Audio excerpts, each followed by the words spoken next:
Good evening, fellow heretics. Welcome to the newest episode of Words Are Hard, and it took me a second to remember the name of our show, Nerds and Heresy.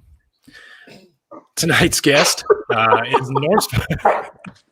Getting started already. So my TikTok's always broken up so much because I can't fucking talk. So tonight's guest is NorseForged, which I'm very excited about. He is probably the most popular bladesmith on TikTok, I think. Certainly one of my favorites. So yeah, I'm super excited to have him on the show. And today we're going to talk about Norse paganism. We're going to skip the whole introduction because he didn't want to do that. So we're just going to get right into it. And we're going to talk about Norse paganism. So where should we start? So in the beginning, no, I'm fucking around. What had happened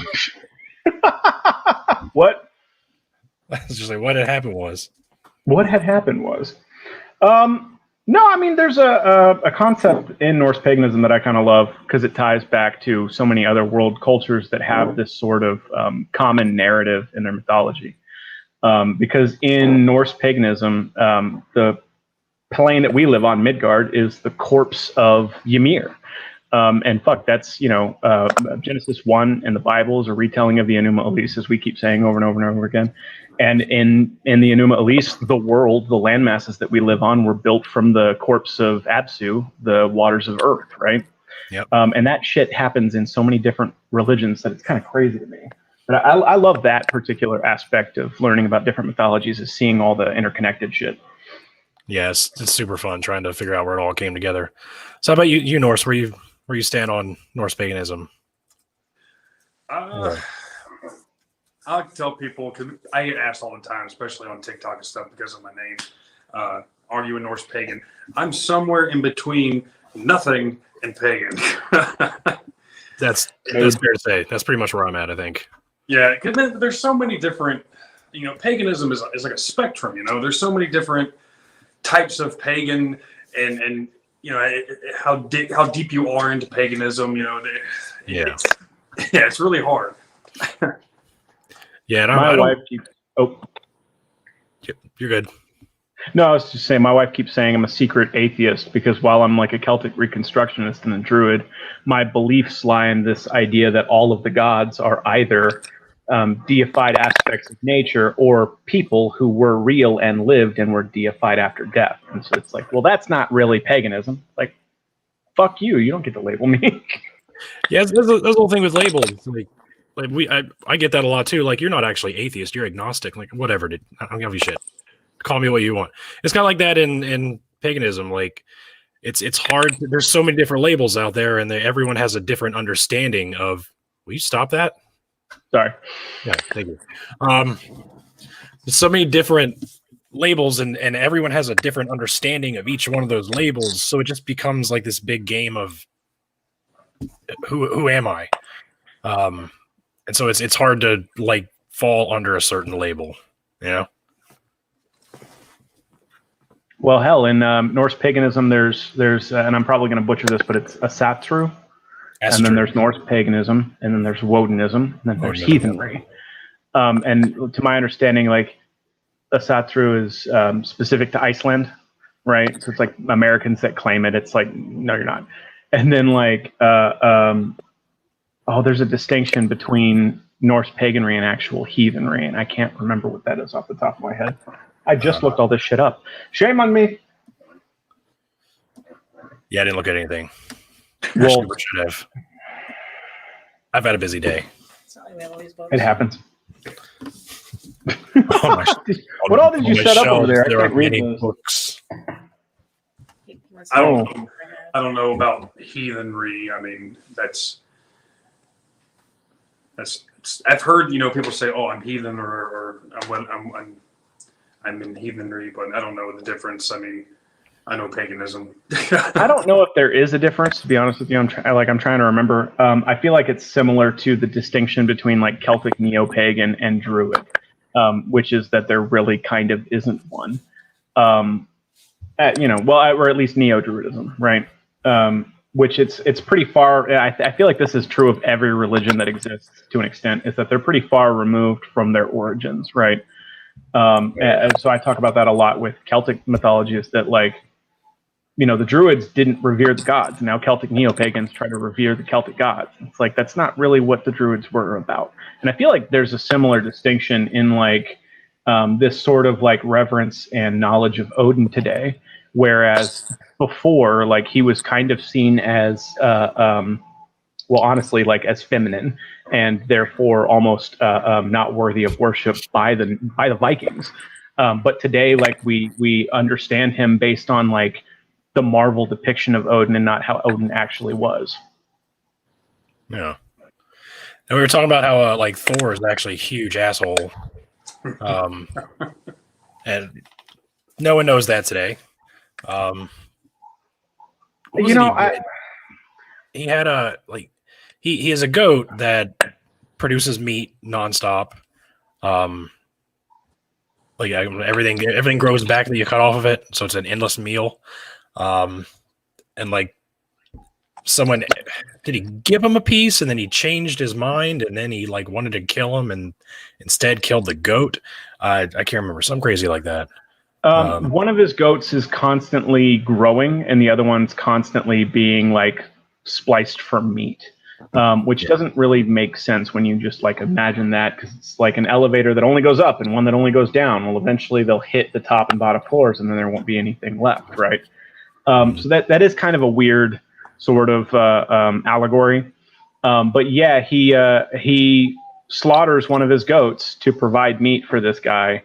And then because the guy takes meat from a god, Thor kills him. It's like, you weren't supposed to accept it. Yep, that's right. But the dude was starving. Thor's kind of a dick. There's another story where it's heavily implied that Loki steals Mjolnir and gives it to Thrymr, who is leader of the Frost Giants, Ice Giants. Yeah, Norse made a video about that a little while back, didn't you? Did you? No, yeah, that's one of my favorite stories. About the origin of Mjolnir, like how it got made. That's a good story too. Because that's Loki asked for impossible things from Brocky and his brother, and I can't remember his brother's name off the top of my head. Keep saying that. Sorry. And he was a fly that was like pestering in their ear, and so the haft of Mjolnir is too short to be properly welded, which is why Thor needs the Mjolnir and his iron gauntlets to actually wield Mjolnir. If he doesn't have both, he can't pick it up. It's a thing a lot of people don't know. But no, because Loki does that a lot. That's like his whole shtick, is to like make an offer or like a bet or something that should be impossible, but then the impossible work is like happens, and so he tries to screw it up. It's really kind of funny that the gods continue to put up with him after like the 7th or 8th time that he does it. But that's the one with Thrymr, is that Loki. It's implied. It's not explicitly said that Loki steals the hammer and gives it to Thrymr, because essentially Thor wakes up just without it, like it went missing. And Thrymr demands the hand of Freya in marriage to get it back, which happens a lot in the Norse mythology, because she has like a legendary virginity. She never gives it up. Kind of fucked. Anyway, and like when he hears this, Thor's like, "You're coming with me. We're going to fucking Jotunheim," and she like stomps her foot, and the whole temple that they're standing in shakes, and she's like, "The fuck I am." It's just kind of a funny moment. So instead, Loki's like, "Well, why don't you dress up as Freya and pretend to marry Thrymr?" That's another one of my favorite stories in Norse mythology. There's a lot of that sort of like cross-dressing, gender-bending scenario, and it happens between Odin, Thor, and Loki constantly. Yeah, Loki's has all these children that are like the Odin's horse, Sleipnir, Fenrir. Fenrir was a sad story though. Yeah, I think I remember. I don't remember actually. I have to reread it.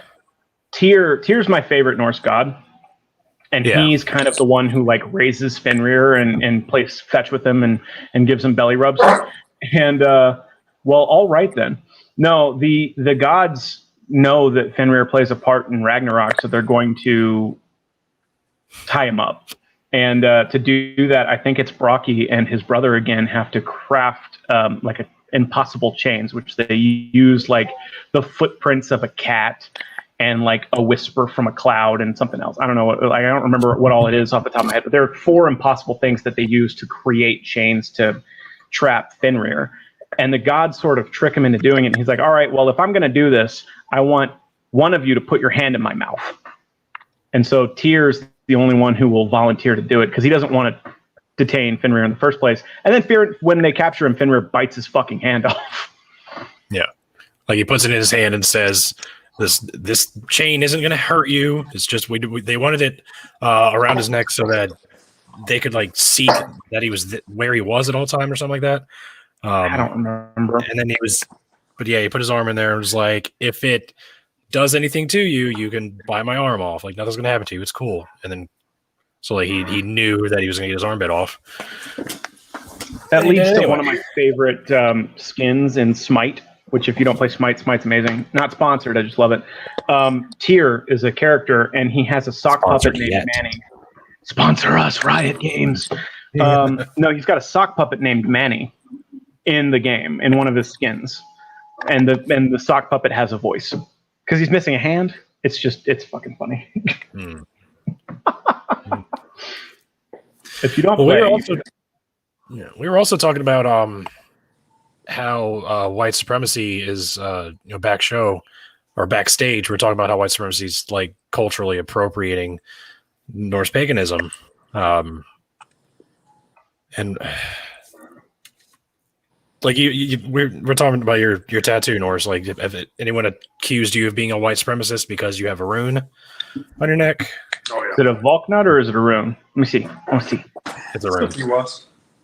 Oh, I can dig it. It's as Azu. Tiwas. No, this one's Azu. Okay. Damn it. That's not like one of the more commonly known ones. I would think most people probably wouldn't see that and think Norse necessarily. It just looks like an arrow for the most part. Most people where I'm at, they see it and they think it's a turkey foot.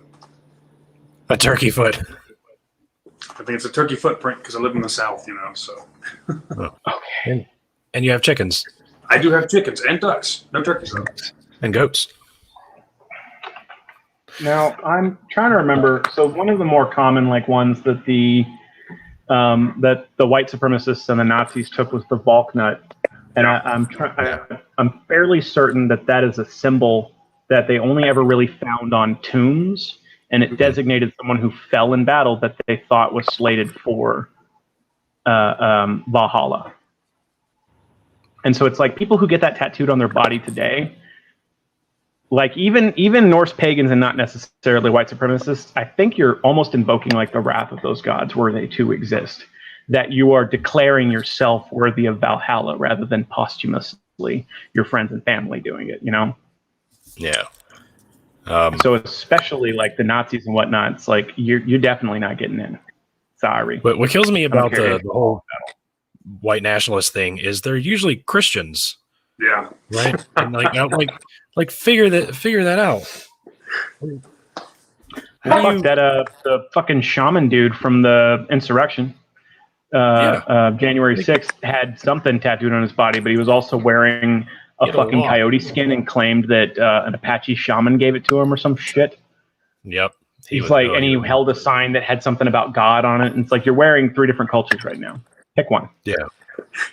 He said in like one of the videos that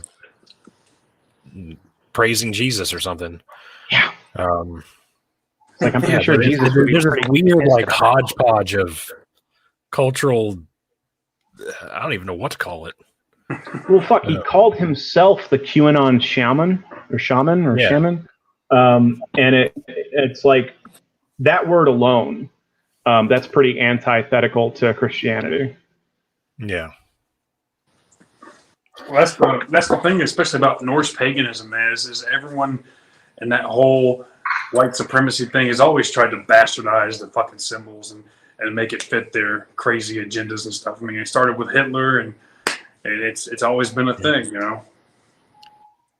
Yeah, I wonder why that is. Like, why the drive to kind of like we were talking about earlier, labels. Like they're obsessed with what label they are.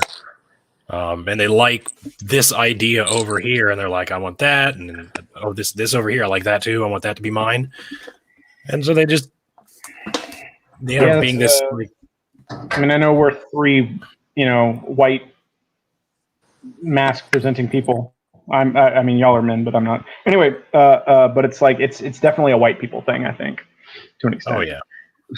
Like I just don't get it, and especially tying back to when that was the pre-show too, where I was like, I'm this close to being a new age spiritualist hate channel, because you'll have like even Celtic pagans who want to smudge with white sage, and it's like, I will choke you. I will do that. But Hitler was just like obsessed with the occult, and it was like I make the reference often that he was raised Catholic because he was, and the Catholic Church didn't do enough and not soon enough to stop the Holocaust. And then on top of that, they had their own concentration camps. I think of the Kurds, and I don't remember that. That does sound familiar. Either way, they were essentially running their own concentration camp at the time, and they were kidnapping Jewish children and trying to convert them to Catholicism. There's a story of a rabbi who would go into Catholic churches in Germany and start reciting a Jewish prayer that the little ones would know. And when they recited them back, they'd be like, "These are our kids," and take them with them. So, like, that's sort of a prolific issue, and it stems in Christianity too, but Hitler's obsession with occultism, I think, and then like his idea of the master race, that's why he would have adopted those runes, is to like validate some sort of like belief that tall, blonde-haired, blue-eyed people were superior in some way. Yeah. Which he was short and had brown hair and brown eyes, so fuck that guy. Just completely ignoring the fact that there was a good population of Norsemen who were African, who were from the Mediterranean. Just completely forget about that part. They were accepting of everybody. Yeah. Yeah. They were equal. They were an equal opportunity employer. Exactly. Yeah. They didn't always pay them, but there's a smaller creator who kind of reminds me of you, and his name is like Nice Chains Bro or something like that. Nice Viking Chains Bro. Oh, y'all know who I'm talking about? Yeah. I did a thing recently because I was talking about the fucking guy who was like shitting on a brand new Norse pagan girl who's like, since I found the Norse gods, good things have been happening. He's like, you're not really Norse. I'm Norse because I have blonde hair and blue eyes. And I'm like, the Norse people, like, this is kind of fucked up, but it's true. So if I hate for this, whatever. But the Norse people raped and pillaged a lot of places, and they didn't really give a shit about skin color. And so they hooked up with Moors. They hooked up with Slavs. They took Celts and Britons and Picts. They didn't care. And they took such good care of themselves, like hygienically, that the women of these other tribes and nations didn't mind, is the nicest way to put that. And so that's where like brown hair and brown eyes and brown skin got into Norse got into Norsemen. Dean Grove's son just did a thing where he showed his ancestry heritage DNA, and he has a solid chunk from Scandinavia and then like Irish Britain, and he's like, somebody was dipping their pen into the company ink. It's like one way or the other. I don't know. Wasn't there a writing or like something the guys wrote that they were trying to get rid of the Norse pagans in their area because their women were looking at them all the time, because they commented on how clean they were, and that's because they took a bath every Sunday. Like that was when they clean themselves. Only once a week. Still pretty grody by our standards, but back then compared to everybody who's taking baths once a year. Yeah, that was pretty frequent compared to everybody else. I feel like that was from Britain, or if you prefer Albion. That like the progenitors to the Kingdom of Britain, is that they had that thought that's like, because they were clean and they had clean hair and they weren't covered in fucking bugs and shit. They're like, our women like them. Yeah, maybe you should take a fucking bath, bro. But yeah, fun stuff. Favorite mythologies? I mean, I told y'all my favorite god, and then I think my favorite story is probably Thor in the wedding dress, specifically because of Freya's reaction to being told she was getting married. Y'all got a favorite god? Tyr. Got you, Norse. Tyr? Okay, well, we're friends now. Yeah, same. Tyr's Like Tyr is the good guy of the story. which is funny because he's the god of war, but then again, which of the Aesir isn't a god of war? But his war is more like righteous, justifiable war, as opposed to just like war for conquest or war for evil. And he's just such a good boy. I love Tyr. I also love the band Tyr. If you don't listen to Tyr, oh my God, goes like honestly, leave our stream and go pull up Tyr music and listen to some Tyr. What happened? They're from my hometown. No shit. Oh, okay. That's cool. Do they still live there? Do they come back? Yeah. Can I come to your house and go to their house? I don't live there. I don't live there now. Oh. When I I just was want from to throw my rocks hometown, at the window. Who's from your hometown? Michael Vick. Oh, for fuck's sake. Yeah. Not kidding. Wayne Brady His had grandmother like a lived there. mansion. I don't know if he still does, but he had a mansion in North Boise. Yeah. Well, he grew up there. Just doesn't live there now, obviously, but that's where he's from. Well, I don't You know, know. Like nobody cool came from Boise. Michael Vick is a douchebag. Yeah. I didn't say that. Remember when he came out of jail and he said he found Jesus and he wants a pet dog again? I think after that, you don't get a pet anything for the rest of your life. Like, I wouldn't trust him with snails. Yeah. Maybe He give him would find some way to torture snails. Snail fights. That's a particular kind of evil, is mistreating dogs, I think. No, he can have a dog. We'll give him the Fenris wolf. Yeah. There you go. Speaking of dogs, that's another one of my favorite aspects of like Old Norse culture, and it extended even to Celtica, was the practice of keeping bears. Norsemen domesticated bears. Yeah, I remember That's that. a thing. Google that. That's amazing. They would have guard bears. Well, what'll protect your shit better than a German Shepherd? A fucking grizzly. Fucking. I see your guard dog and raise you a Kodiak. Wouldn't trust them No, with pet rock. if you want a bear to protect your shit, you want to go polar bear 100%. Oh yeah, yeah. Polar bears are fucking nasty. They They're don't the fuck only around. ones that hunt people. Yeah, It's like they can swim. yeah. I'm willing to bet they could climb trees if they had a chance. There's some weird shit going on in our chat, but here's a perfect example of like weird appropriation of symbols. Karaya Holly says an old coworker tattooed the OK symbol on his arm when he was 18, so he could punch his friends when he wanted to. You know, the whole thing where you do you're like, oh, you're a ball gazer, and hit people. Yeah. And so now, like, because white supremacists have ruined the OK symbol, he got it covered up. If you didn't know, like, the OK symbol now, they're taking it to mean white power, which, what the fuck? What? Like, yeah, that's a thing. The W and then the P for power. They think that this means white power. And it's like, for how fucking long has this symbol meant okay? I thought this was white power because they're showing off the size of their dick. Right? Was I wrong about that? Oh. Well, no, I don't know about none of that. Well, they can't exactly raise their fist like that. Maybe the Nazi salute. Do the Nazi salute. That'll be your white power symbol, you fucking Nazis. Sorry.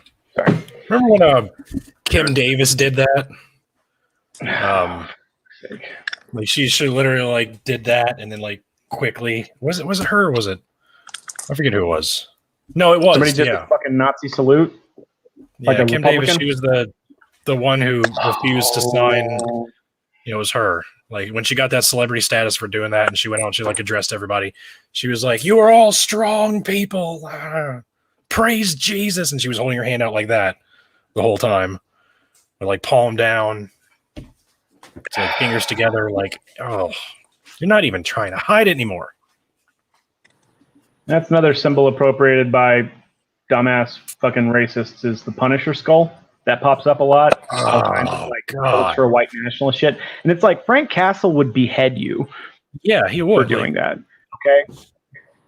There's a moment in one of the Punisher comics, as a matter of fact, because like it cracks me up that the police try to use it, where a police officer is wearing like his symbol in the comics and addresses him, and it's like, we wish we could do what you do. And the Punisher beats the fuck out of that guy. And he's like, if you did your job, I wouldn't have to do mine.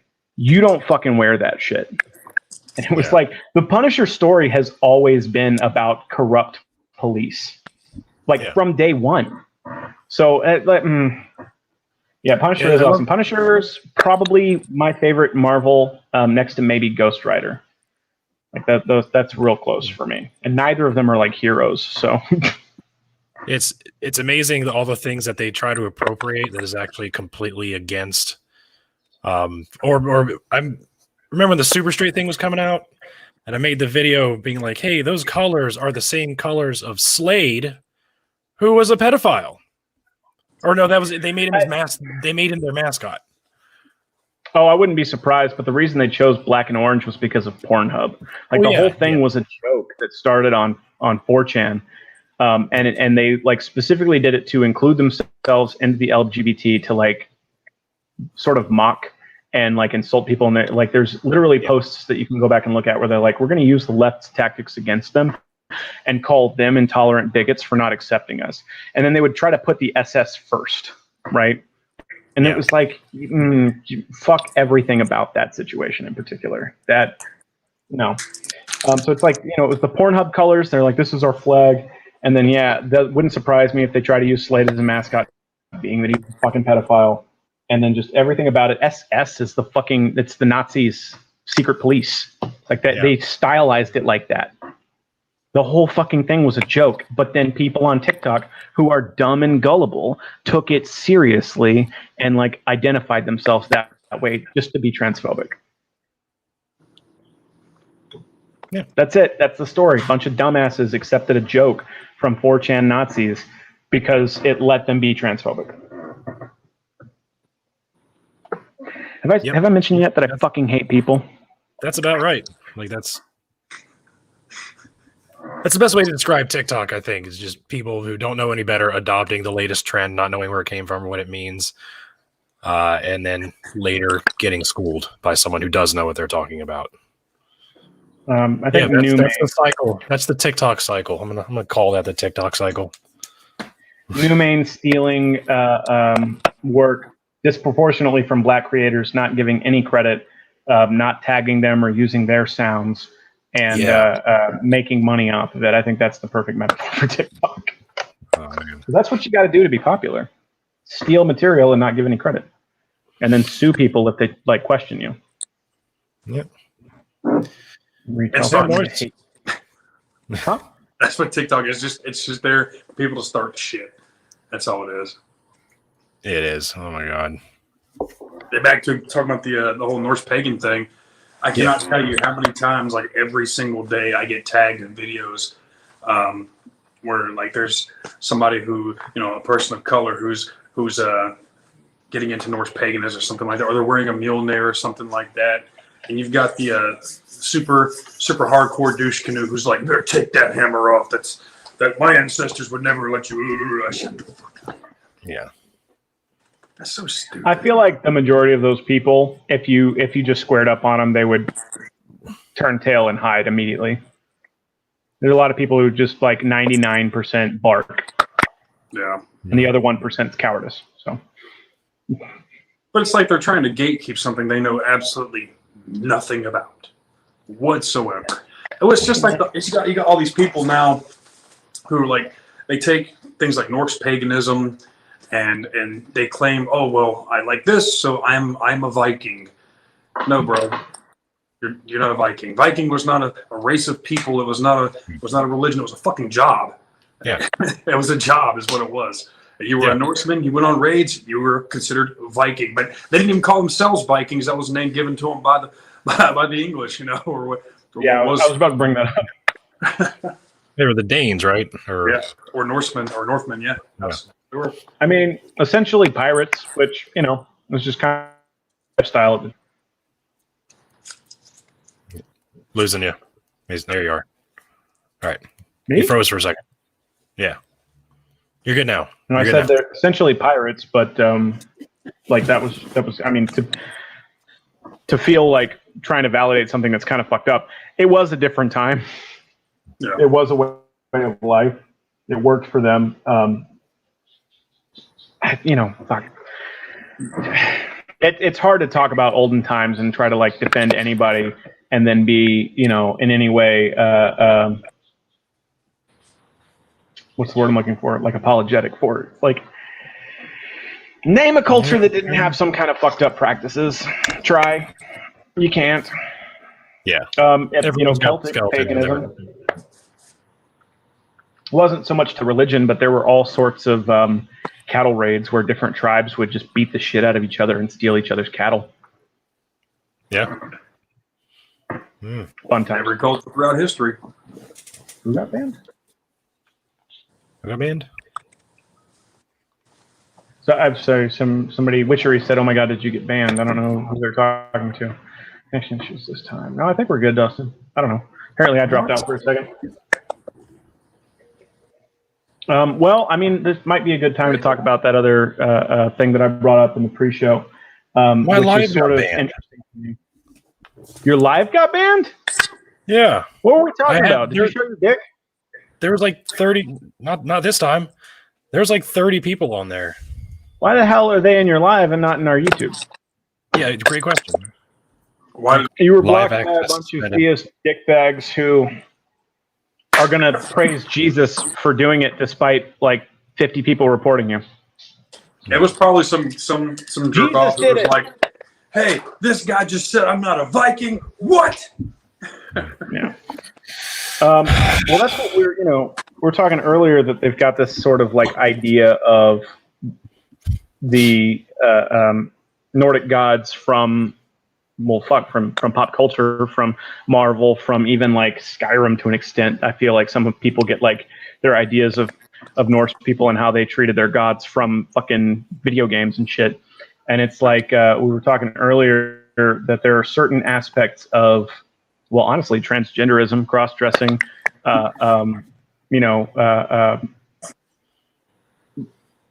men taking on feminine aspects to an extent, specifically Loki and Odin, but also Thor wearing the wedding dress. Shit, where Odin, like you were talking before, that there's sort of that Christ allegory where Odin hangs himself from Yggdrasil and stabs himself in the side with a spear and starves himself, and he doesn't eat or drink for 9 days when he's doing this to gain understanding, and the understanding that he's trying to gain is of the runes and of safe magic. Yeah. So this is a He goes tangent, to sorry, hell but to we're do talking like to an extent, yeah. I mean, he's like at the brink of death, and that's when he gains that understanding, like that distinction between him living and dying. It's not necessarily hell, but like what he's experiencing is hell. And like the moment before essentially he would go, that's when he gains his understanding, that's when he gains the magic, and the rope that's hanging him breaks and he falls, and that's what like saves his life essentially. But that, that desire for divination, for prophetic magic, was seen as like womanly to an extent, or like undesirable, where Like pursuit this for knowledge. idea of,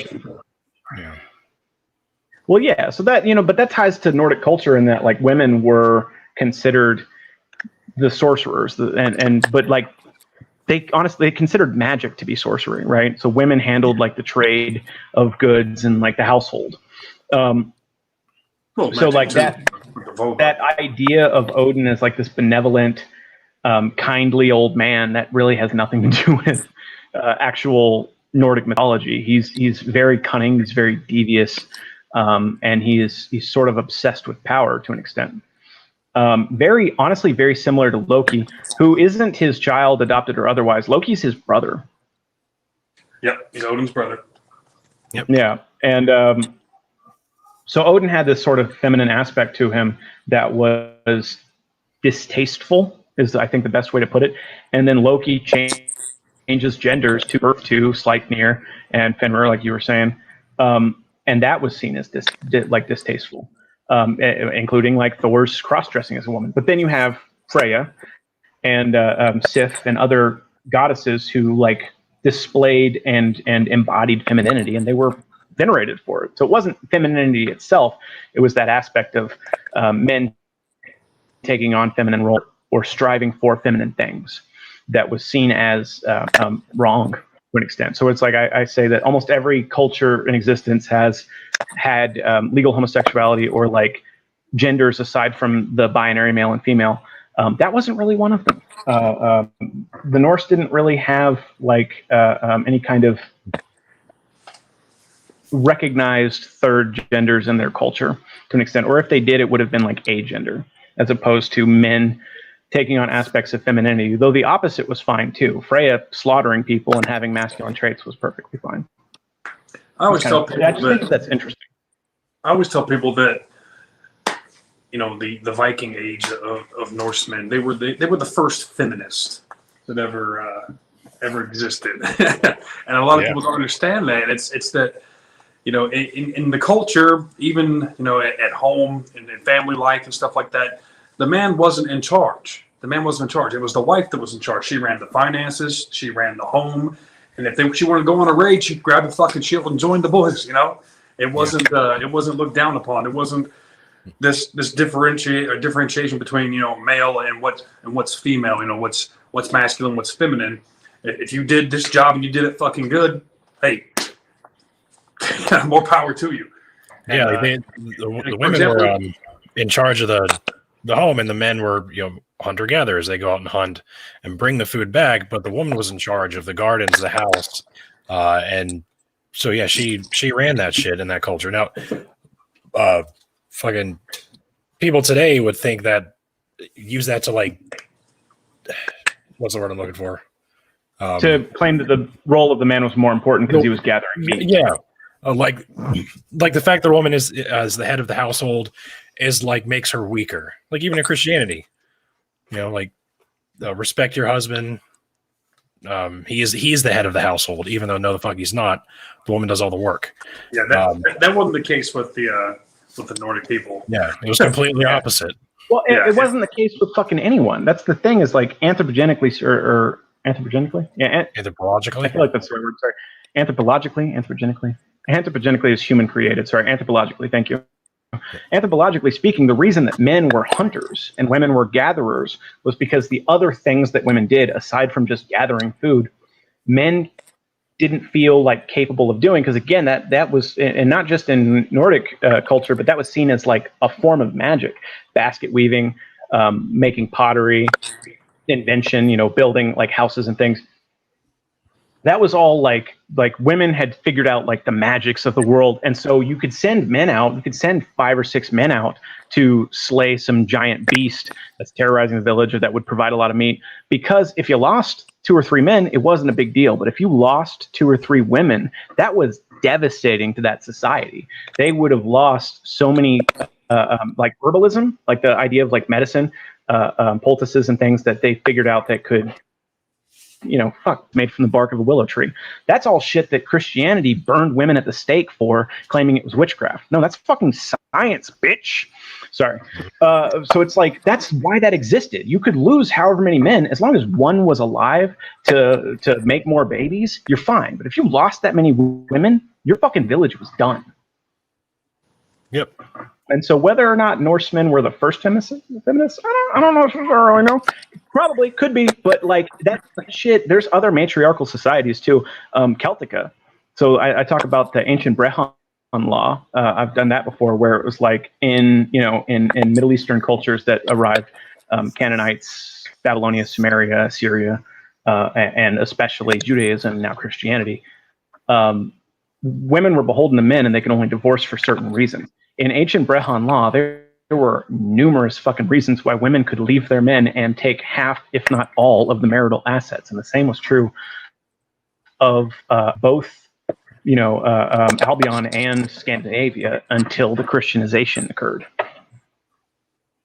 Yep. Prior to that, women were venerated, and then they were after. So I blame Christianity more than anything else for the anti-feminization of the world. Yeah. Some fucked up shit. Yeah, I saw a TikTok the other day that got me like so heated. I had to like turn the app off and think about how I was going to respond. And when I got back on, it refreshed. It was on my For You page, and it was gone, so I never got to. But it was a veteran, a Marine veteran, and he hung up the all-black flag. And he had Mjolnir on his hand and something on his neck, and he was wearing Mjolnir around his neck.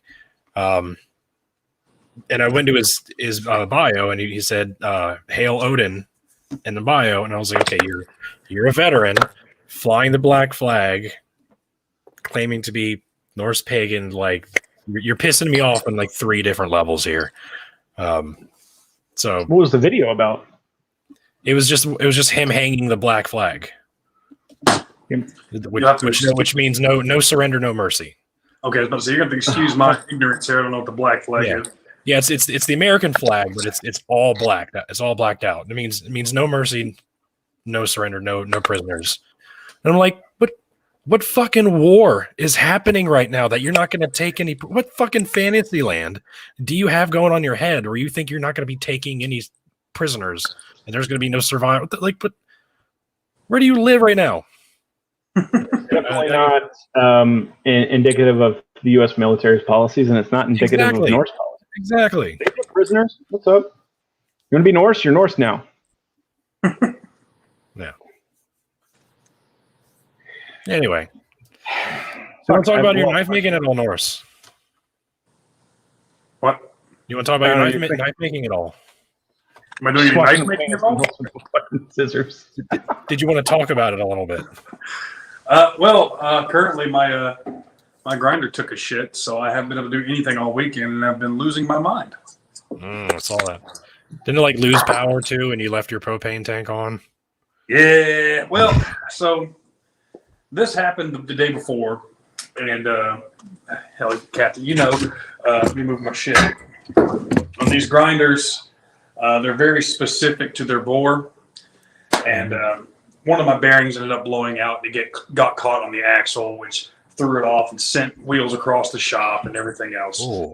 So that kind of had me in a tiff. So I was like, you know what? I'm gonna work on forging up some Damascus and getting prepared for whenever I can get back to work or whatever. Then we had a crazy storm happen, and I had a half of a tree fall on my goats in their enclosure and knocked out the power and everything else. So I left the shop in a tiff because I couldn't do work, and I left power on. I left the power hammer full of air.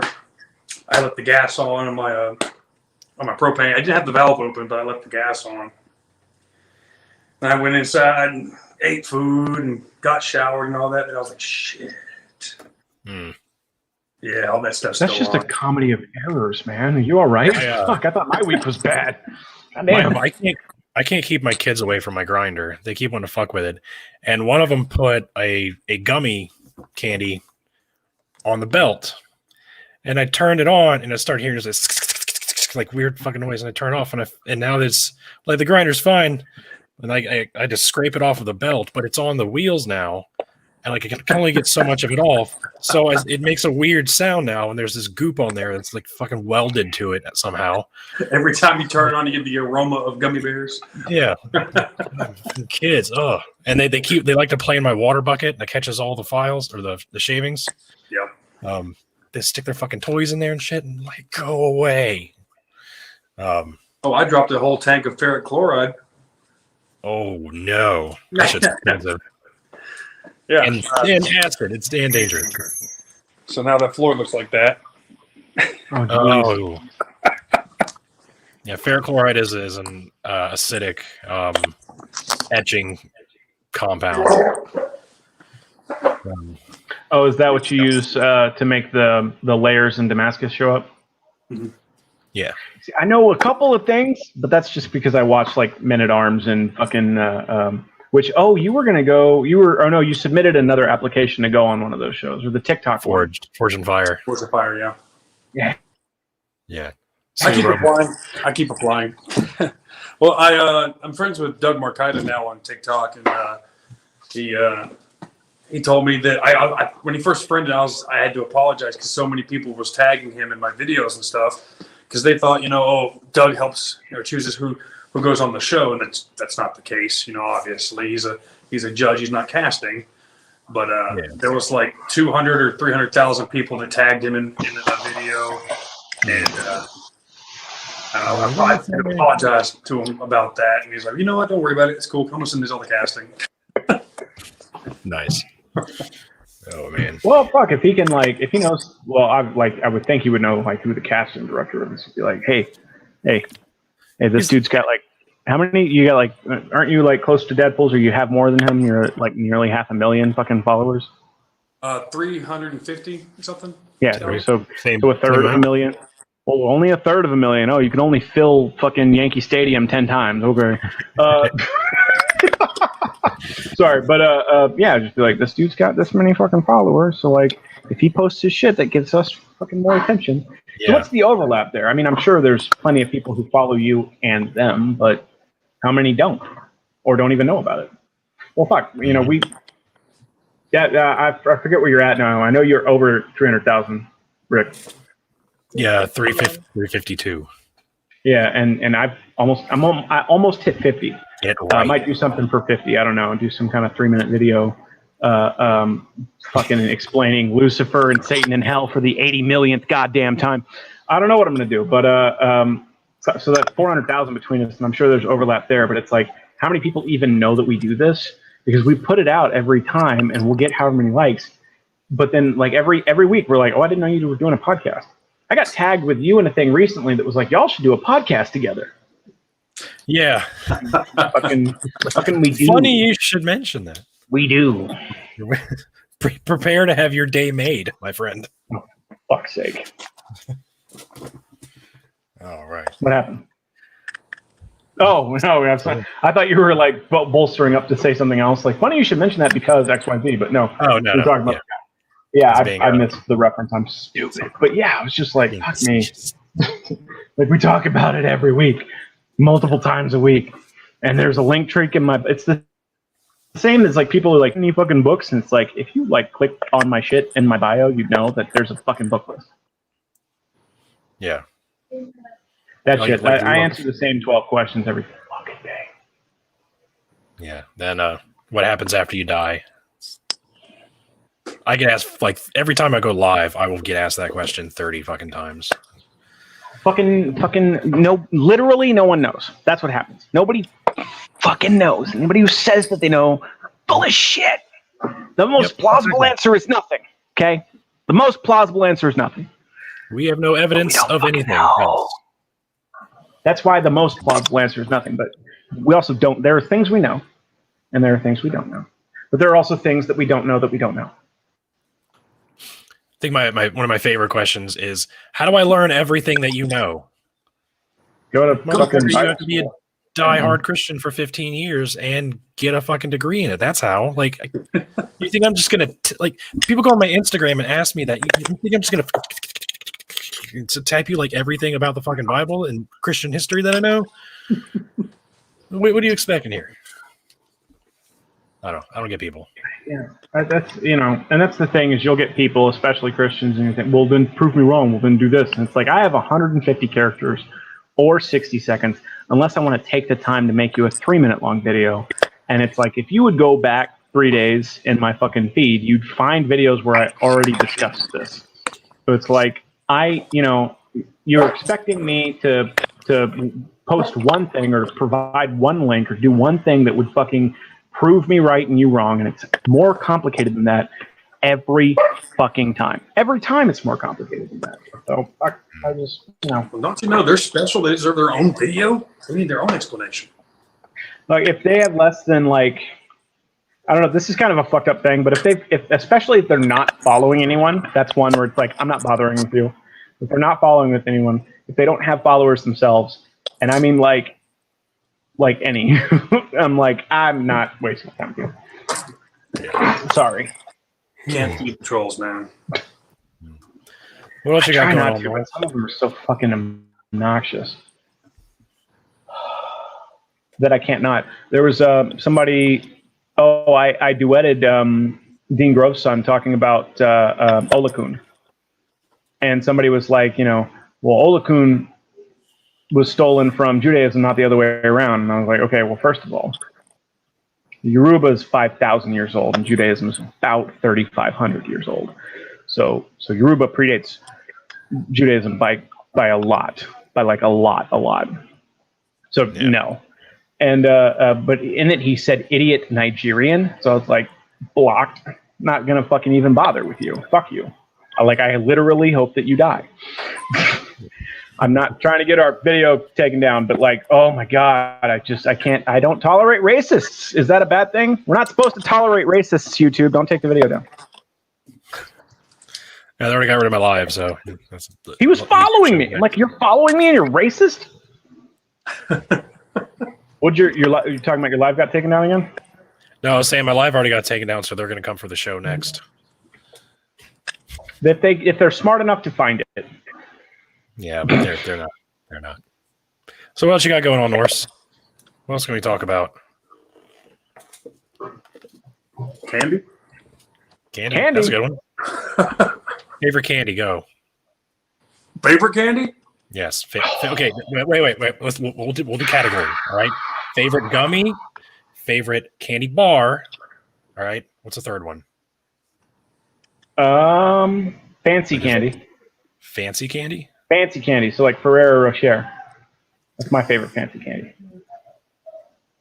They're the little wafer cookie covered in chocolate and hazelnuts with the creamy truffly center. They're delicious. Oh yeah, like the cookies. Yeah, but then my favorite candy dessert bar would be Zero favorite bars. Dessert. Ooh, that's a hard one. So we'll do gummy, candy bar, dessert. It's not really candy, but it's also. Yeah, we're not fucking around on our show. We ask the hard questions. The hard questions. I like the Black Forest organic gummy bears because they actually use fruit juice and they taste good. Yeah, I like gummy bears Zero too. bars. Got the white chocolate with the chocolate nougat or whatever it is with the fucking I think it's almonds. I don't remember, some kind of nut. And then Ferrero Rocher, the Ferrero Noir specifically. And then favorite dessert? Fuck you. Oh yeah. I make a really good shamrock mousse. I'll do a mint white chocolate mousse, and I'll dye it green. And then I'll do a dark chocolate mousse, and I'll put them in the same thing and top them with whipped cream and Andes mints. That's my favorite dessert. Yeah, I got it's between gummy bears and Swedish fish for me. I have a hard time picking one. Yeah. I ate those a lot when I was deployed. And blue sharks. Oh fuck. The blue gummy sharks. Have you had the rainbow Swedish fish? Because there's the red ones that are just like the original, but then they have a rainbow one. Yeah, I've seen the rainbow. Rainbow one's pretty good. Candy bar is going to be Milky Way Midnight. Because I fucking love. Oh, there we go. Swedish. Oh, she had got him. Ooh. Milky Way Midnight's a close second, actually. I fucking love Milky Way Midnight. When the bar is set too high, set the bar to 0. I've never heard that. Did they used to actually market 0 bars? Sorry, people lighting off fucking goddamn fireworks. It's freaking me the fuck out. What was I saying? Yeah, Milky Way Midnight. Because I like dark chocolate and brownies. Fucking love brownies. Right? Oh, cheesecake. Cheesecake's good. Oh, god damn. I make brownies. I'll chop up. So when I make anything that requires chocolate chips, I don't use chocolate chips. I use chocolate bars, and I chop them up pretty finely so that they actually melt. Because chocolate chips are designed not to melt. And so when I make brownies, I'll chop up Hershey's Symphony bars and Hershey's Cookies and Cream bars, and I'll put those in my fucking brownies, and they are goddamn delicious. Sounds good. Saying. What other hard questions going to Oh, brownies for you? I don't think you haven't answered yet. What? We said the same thing at the same time. Norse hasn't answered yet. No. Literally anything Haribo. I like hard gummies. There was candy bar, right? Probably Toblerone or Oh. is marzipan? Does it count as a candy bar? Maybe that could count as your fancy candy. I'll eat the shit out of marzipan. Sure, we can go with that.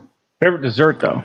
Oh, brownies. This is important. Oh, brownies. Oh, but like weed brownies or regular brownies? Oh, just regular. Nothing trumps a brownie. Fuck cake. Brownies all day long. Cake is bullshit. Cake or pie though? What kind of pie? Pecan. No. Brownies. Oh, come on. Well, no, but cake or pie, not brownies. Oh. This is the cake or pie distinction. Your favorite cake versus your favorite pie. That's a distinct thing. Are you a cake man or a pie man? Oh. I don't know what it is. It's a hard question, right? I don't know what it is in English, but it's kishtort. It's like a chocolate mousse and like cherries, and it has cake in there too. I like that. The German cake. Oh, Is Black Forest cake? yeah. Like mousse and cherries is Black Forest cake. Black Forest cake's pretty good. Is cheesecake a cake or a pie? I don't like cheesecake. This is like is a hot dog a sandwich? I think because you don't bake a cheesecake, right, or do you? Right, and it has a crust like a pie. It's got a crust. I would call that a pie. Like it's called cheesecake. It's cheese pie. It's a tart. It's cheese pie. Fuck you. It's It's cheese pie. tart. That's a good point. Tart. Yeah, there you go. Cheese tart. Isn't tart just a mini pie? No, you can have a full size tart. There's like little tarts, but then there's full size. That's a pie. That's just a pie. It's a I think pie. technically for it to be a pie, it has to have like a crust. No, for a pie, it has to have like fruit or like some kind of chunks in there, or like if it's a Well, you meat get pie. meat pies though. Yeah. Yeah, it's chunks of meat though. A tart is just like this the gel. So like cheesecake is kind of a gel or a pudding. So, are y'all hungry? Is that what this is? How do we get on the subject of candy? Oh no, you I held up stay candy. snacking, bro. I stay snacking. This got derailed quickly. I have to go with cake then. If we're gonna call cheesecake, oh, I fucking love cheesecake too. So if we're calling that cake, then I'll have to go cake over pie. I gotta go pie. But you know what's really good? I had one for the first time the other day, and I'd heard about them before. They'll do chocolate cake shakes. They just take vanilla ice cream, and they'll put a whole slice of like a rich chocolate cake with frosting in the fucking blender, and they'll blend that together and give it to you. You know what's overrated as hell? Red velvet cake. That shit is overrated. Yeah, I would agree. Our forensic analyst team over here is hard at work. Apparently, a tart just has a bottom crust. Yeah, that's right. That's the distinction between tart and pie. The edge. That's so then cheesecake would be a pie, right? No, it'd be a tart. No, it would be a tart because it doesn't have a top crust. Oh, it's gotta have it. Yeah. It doesn't have a top crust. Sorry, I said bottom. It's top crust. Well, then that would have a bottom. They don't have a top. Pecan pie doesn't have a top crust. But it does. Pecans. Well, you can make an apple pie without a top crust. You can make that's how I do apple pie. Is I like make a little rose pattern with apples. No, that's an apple tart. That's bullshit. I guess. That's bullshit. What about no bake? If you don't bake it, is it a tart or a pie? It's just the crust. It doesn't matter if it's baked or not. That's a pudding. Pudding. What the fuck? It's a hard Dutch apple pie is the best pie. It's a thick pudding. Dutch apple pie is good. Apple cinnamon. We talked about how Baldur got the short end of the stick in Norse paganism. The poor bastard. No. Hodor did. Did it have anything to do with the pie? Hodor got the short end of the stick. Mistletoe, I guess. Hold on. Is mistletoe edible? Mm-hmm. I'll take 3.4 pieces. We got a pie pun. Oh, Jesus Christ.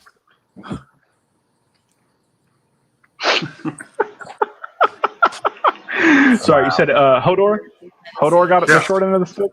Why Hodor? He was, not Hodor, that's from Game of Thrones. Hodor. I know, that's what I thought you were saying. No, Hodor, he's the god of shadows. He was the one that fired the arrow that killed Balder. That's a good point, because didn't they just fucking kill him out of spite? Because it's like everybody else is throwing shit. Oh shit. So Balder was fated to die young, and his mother, his mother's not Sith. Who's his mother? Oh shit, I know this. Who's Odin's wife? Fuck me. Frigg. Who? Frigg. Frigg. Thank you. Jesus Christ, I knew that. Frigg. Is it an air compressor? Frigg's Balder's mother, right? And Frigg gets the prophecy that Balder's going to die young, so she goes around the entire worlds, all the worlds, and she makes every like plant, animal, and person promise not to hurt Balder. But she doesn't think to ask Mistletoe because Mistletoe's pretty unassuming. That's right. So all the gods are throwing shit at Balder to kill him. And it's all just bouncing pretty harmlessly off of him. And then Loki crafts an arrow of mistletoe and gives it to, is it Halder? Hodor, H-O-D-R, Hodor. Hodor. Okay, and he fires the arrow at Balder and kills his ass dead. And so then Frigg goes around all the worlds again to ask everything in existence to agree to let Balder come back to life. And there's a frost giant that's believed to be Loki in disguise that refuses. And that's the only thing in existence that refuses to let Balder come back. But yeah, like they don't just kill him; they do something like really fucking horrible to Hodor. And I'm trying to they fucking draw and quarter him or some shit. Like I feel like they tortured him before he died. It depends on which sect of Norse paganism. And I think isn't this is the story that precedes Loki being chained up and tortured until Ragnarok, right? That they figured out that he did it, and so that's when they put him in the cave with the snake dripping venom on his face. Pretty fucked up. But yeah, Balder. So the new God of War, and fuck, when are they putting out God of War 5? New God of War touches on that. They go over all that shit. Yeah, they do it pretty well. People keep telling me to play that, but I haven't played any games since Skyrim. Been out for a while. I'm actually replaying Skyrim right now, so that's hilarious that you mentioned that. You honestly really do not have to play God of War 1 through 3, Ghost of Sparta, or Chains of Olympus to understand God of War 4. You can read the wiki and then go play it, because the gameplay is nothing like it. The setting is completely different. The only character that's the same is Kratos, and it kind of touches on his history, but not really. You just have to know that he's a god-killing, murderous psychopath who now regrets his actions. That's it. Boom. That's all you need to know to play God of War 4. But now he's in Scandinavia? Yeah, so he slaughtered all of the Greek gods, and then at the end of God of War 3, an apocalypse is presumed to be happening, and Kratos is presumed to be dying. But then after the credits, there's his puddle of blood and a trail where he's crawled away, so he lived. And so now he's fled Greece and he's in Scandinavia after having killed literally every Greek god. I'm pretty sure that only minor deities and then a handful of demigods survive. But he kills fucking Apollo. He killed Athena, Zeus, Poseidon, Hades. Everybody important died, including some of the Titans who are already in fucking Tartarus. So, fuck, I think, does he kill Prometheus? Yes. I don't remember if he kills. I think, he does kill Prometheus. Isn't Prometheus the one that makes him one of the weapons? Prometheus knows where Pandora's box is, I think Prometheus wasn't a god, though, was he? No. Well, he's a Titan. I thought he was a dude that flew too close to the sun. That is Icarus. Oh, That's Greek Icarus. mythology. That is Greek mythology. Sorry. No, Prometheus is the Titan that gives fire to mankind. So mankind had fire. The gods steal it back, and then Prometheus steals it from the gods and gives it back to humanity. And for that, he is placed in Tartarus, where he's chained up. And I want to say crows pick out his liver for eternity. It's pretty fucked. And so you go down there. I want to say because he knows where Pandora's box is, and I think you kill him to get that information. I think you actually don't. You kill fucking Icarus in fucking God of War in one of. I think it's the PSP game. You fucking kill Icarus and take his wings. Yeah, you cut his legs off. You fucking. That's the 5 games, and you kill fucking everything that Greek mythology ever fucking did. Jesus Christ! I forgot about that. Yeah, Kratos ends up in Scandinavia and he tries to like start a normal life, and he gets married and has a kid, and then the wife dies. And he meets Balder, and Balder beats the fuck out of him. And then we can't kill Balder, right? But Balder turns out to be like equal in strength, even.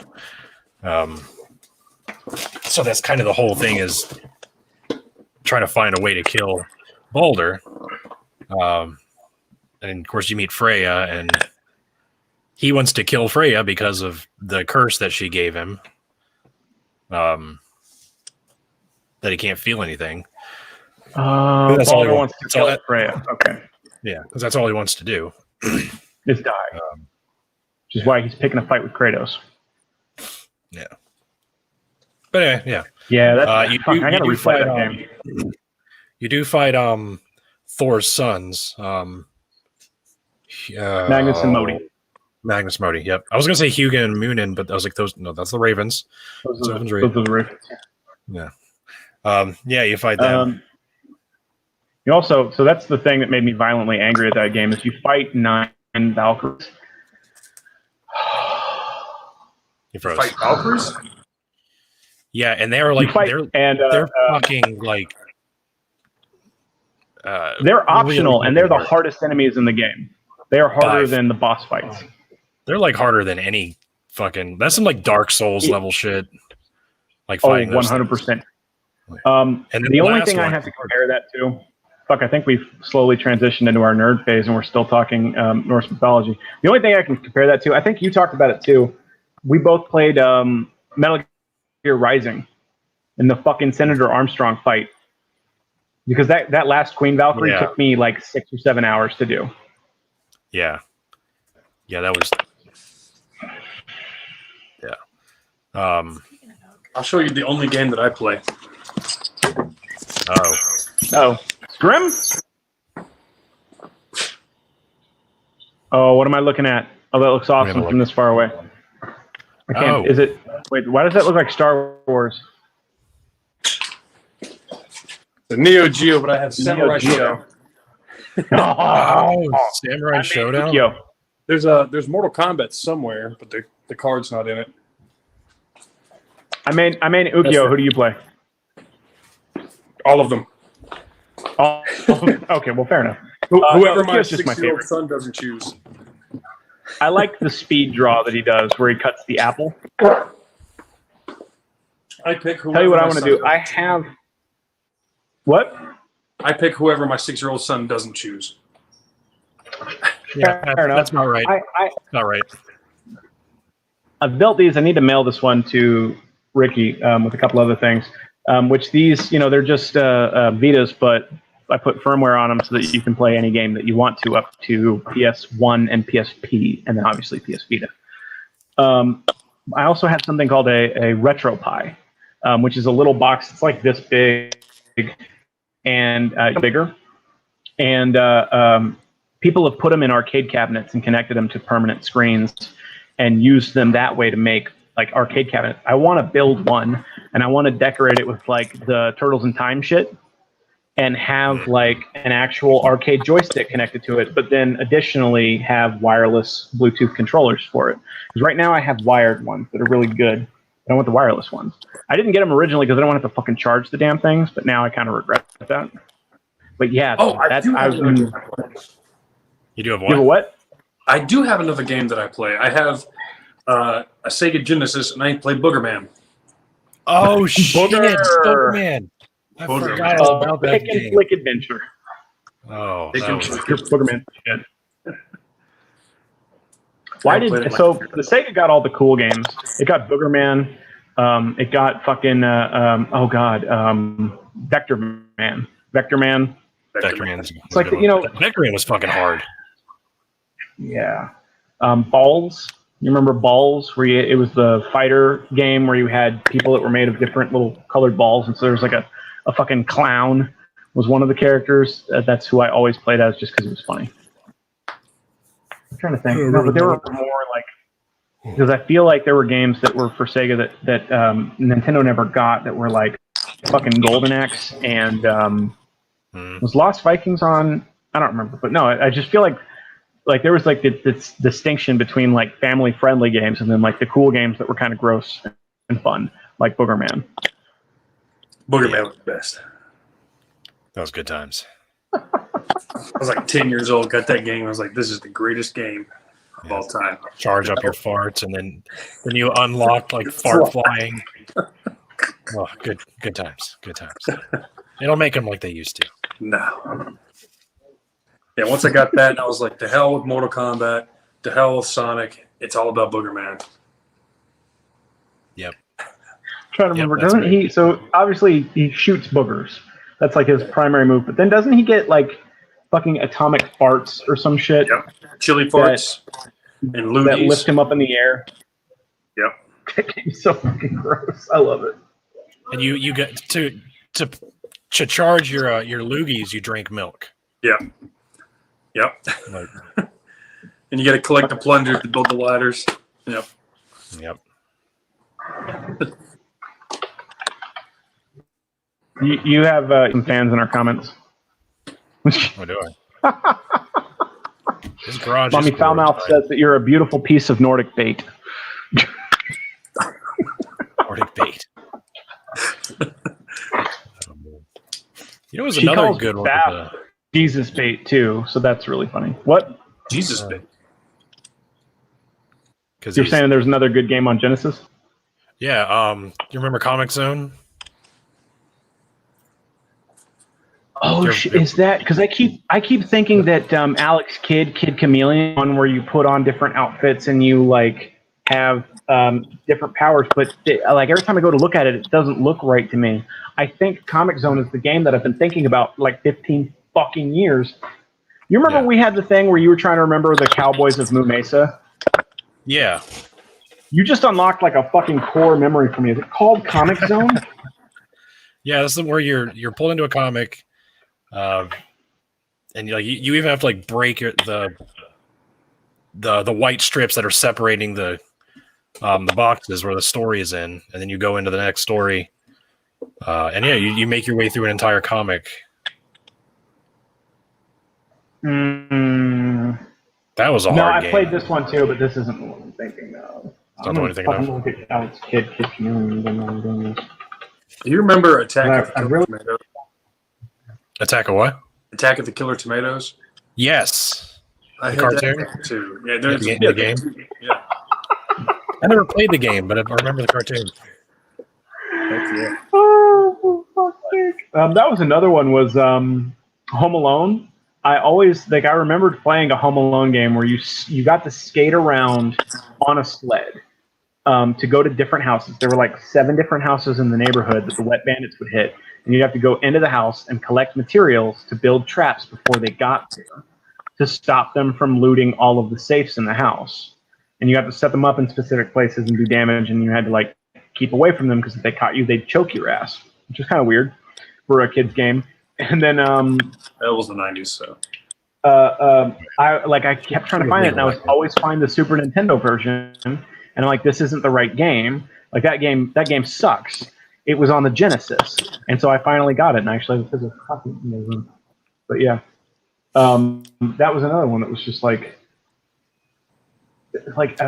when Sega and Nintendo put out a game with the same title, the Sega version was better, and part of that is that it was 32-bit, and the Nintendo and the Super Nintendo 8 and 16 respectively. So the Genesis just had more processing power and could do more shit. But fuck man, like. Do you remember Real Monsters? Oh, dude, All Real Monsters, yes. Yeah. They game, they also had a Genesis game, didn't they? the game for that was really fucking good too. How about Freakazoid? You remember Freakazoid? Oh yeah. I could sing the theme song right now. I'm just saying. Same. Yeah. Same Z. I remember all of the the little like pauses. Like the one I remember the most, like where he teaches you French. You remember what I'm talking about? Yep. That's how I learned how to say "Qui a coupé le fromage?" Who cut the cheese in French? It was because of Freakazoid. Yep. Omelette du fromage. That's extra slab actually, but no. One of the pauses that they did was in the Candlejack episode. Huh? I remember watching that, and then Earthworm Jim. Earthworm Jim, yes, which was also fucking great. Fuck, game. they just put out. They just put out a collector's edition of like Toe Jam and Earl, or like they remade it, or they put it all on something, and it's on the Switch now. Just because, like, I feel like that was the same developer as Earthworm Jim. It was the same style at the very least. Earthworm Jim was the I played that once at a friend's house. So I'm not super familiar with that. No, the Freakazoid pauses though. One of the ones that they did was my favorite. Was in the Candlejack episode.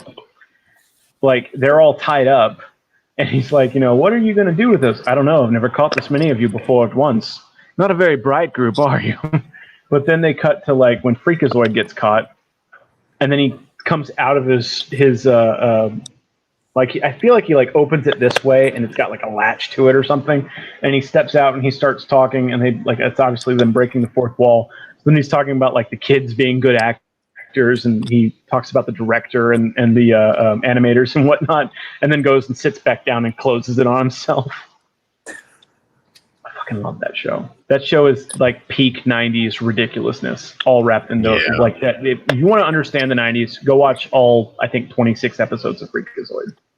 Is that all there was 26 episodes? There was only 2 seasons. Yeah. Some bullshit. Canceled too early. And you know what? They told a lot of adult jokes, and they weren't as good at other shows at like hiding it. Was part of the problem. So like, there's a joke in Animaniacs where like Yakko tells Dot to go find fingerprints, and she comes back and she's like, "I found Prince," and she's holding Prince, the singer. No. And so he said, No. I said fingerprints, and she's like, "I don't think so," and drops him. And you're like, did you just make that joke on a children's show? Oh man. Okay. Rocco's Modern Life. Oh, Rocco, yes. Yeah.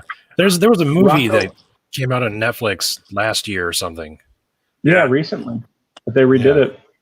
They had there's a gay character, like the fatheads. Yeah, Mr. Big Head's son. Yeah, Ralph. Or Mr. Big Head's son, yeah, he had a gay son. And so the whole thing was about them accepting him as being gay or something weird like that. That was like the plot of the movie? I didn't know that. I usually have my finger to the pulse of stuff like that because I imagine people were freaking the fuck out about it. Like Rocco and his friend didn't have a very clear, like, kind of latent homosexual relationship. And then like there's an episode where Rocco... What? Heifer? Yeah. Heifer, for sure. First of all, steer, Heifer... not a cow. Heifer's a steer, and the name Heifer is fucking, that's a female cow. Am I wrong? Yep. There's an ephone where Rocco's a fucking phone sex operator. Yes. Yeah. Working at a 999 place. Like going back and watching that stuff now, like now that you understand like a lot of that stuff, you're like, wow, we watched this shit as a kid. Yeah. There's 3 or 4 different rape jokes in the Hercules movie for Disney. What? Yes, 100%. So first of all, I won't say I'm in love. When Megara is singing that song, she is in the Garden of Rape. All of those statues depict famous rape scenes in Greek mythology. When Hercules chases down Phil, when he first meets Phil, or I should say, when he first meets Phil and Phil's chasing the nymphs, that is the story of Pan, who is a little goat man who chases. I can't remember her name off the top of my head, but he chases her. She gets to a river. She prays to the river god for protection, and he turns her into a bush of reeds. And when Pan reaches her, trying to rape her, Pan had a giant dick and did not care about consent.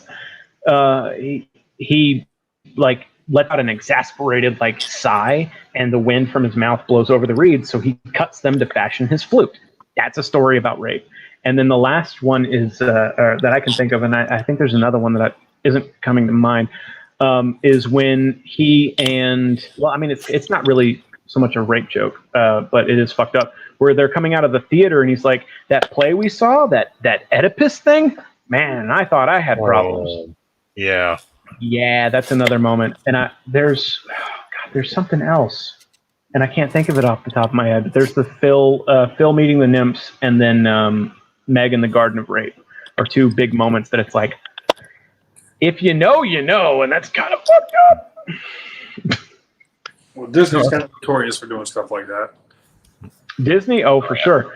Didn't they draw a dick on the Little Mermaid box art, stuff like that? I have it.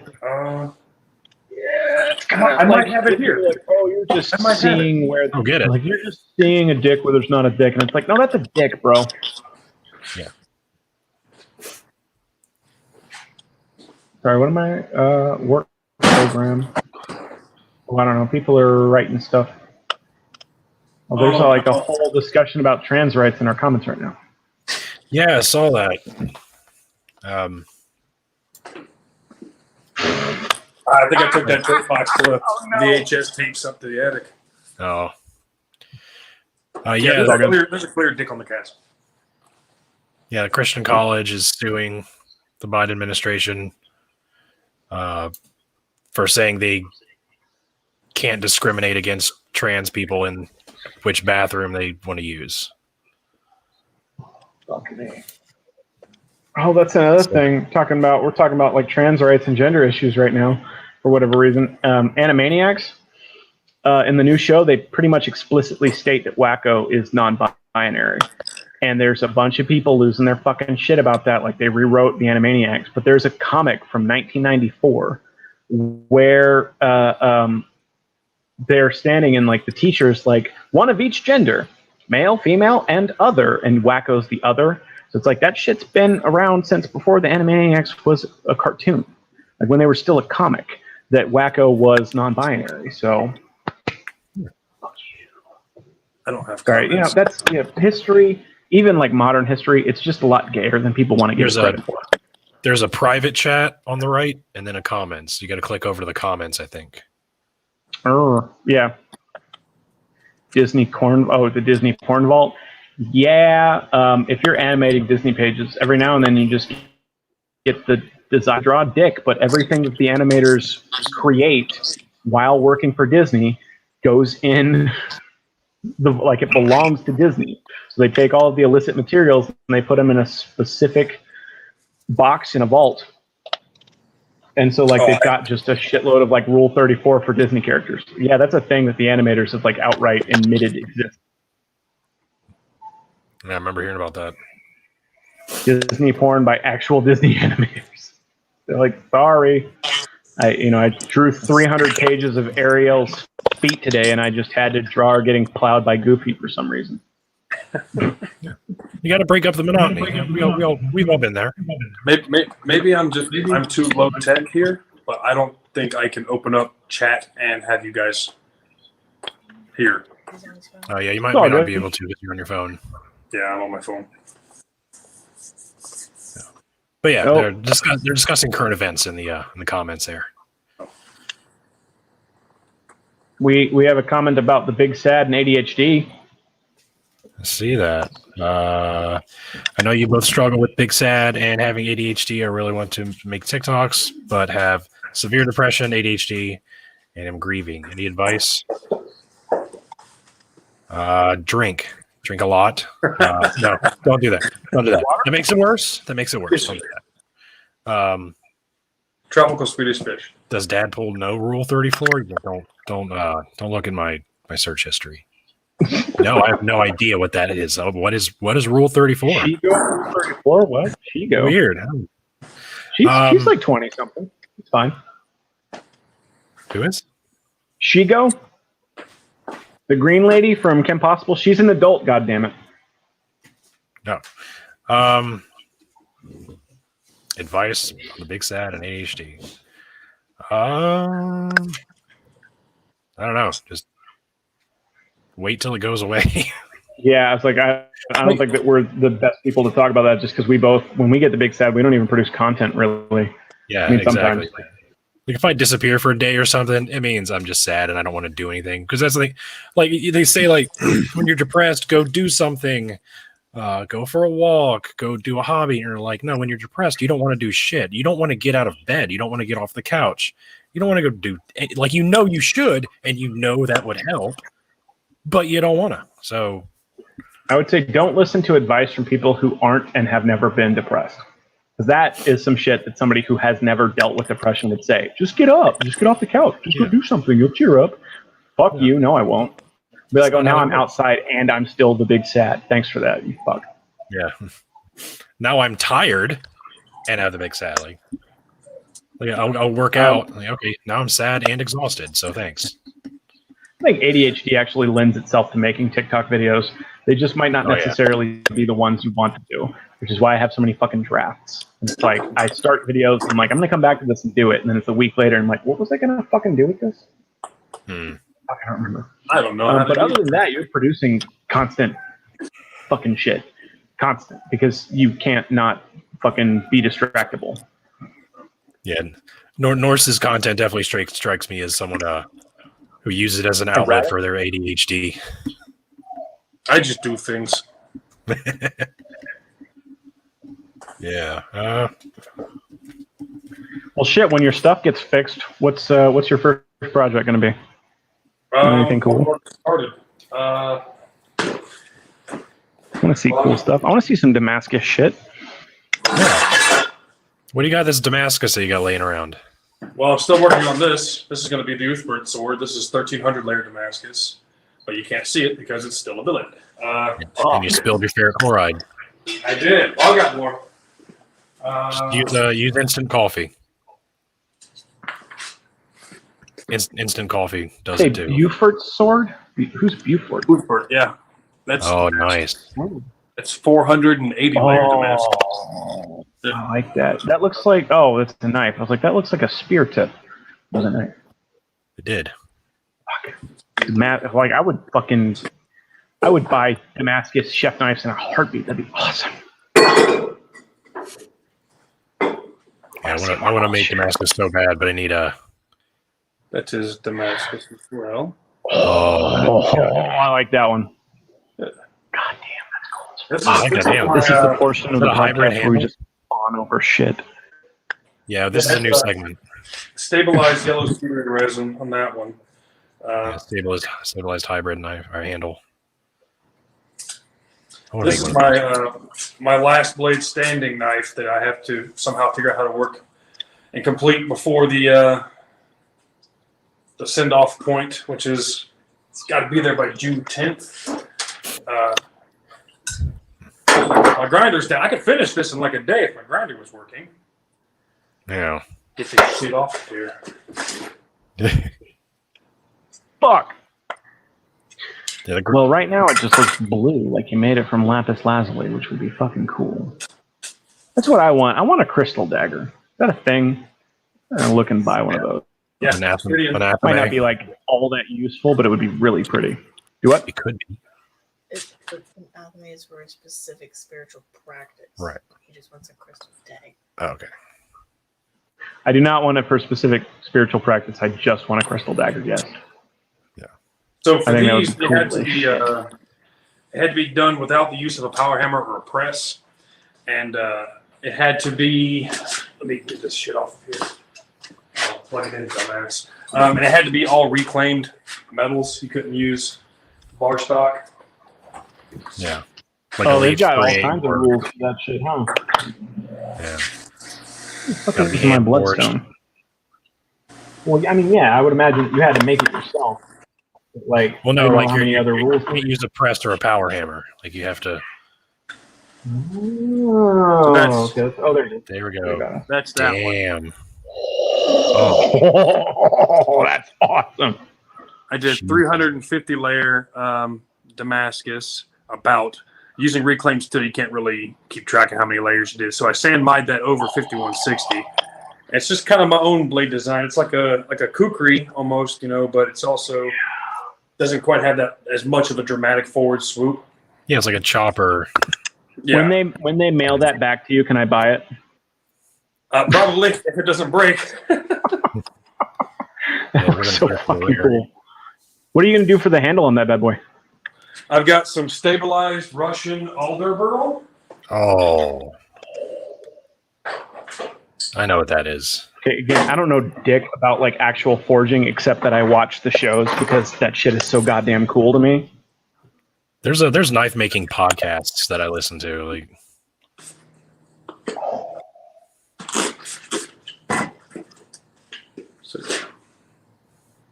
oh, that's so fucking cool looking. What the fuck is that?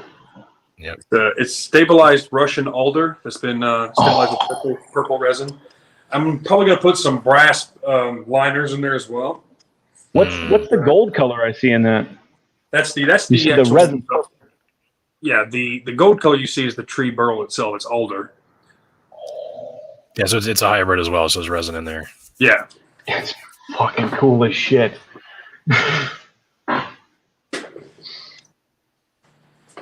Yeah, no. If they mail that back to you, if it doesn't break, I want that. I don't care what you're asking for it. Here, I'll show you something. My favorite piece I have in the shop. I've had so many people ask to buy it and stuff, but I didn't make this to be sold. I made this because one of my favorite TikTokers told me I should do it, and then I did it.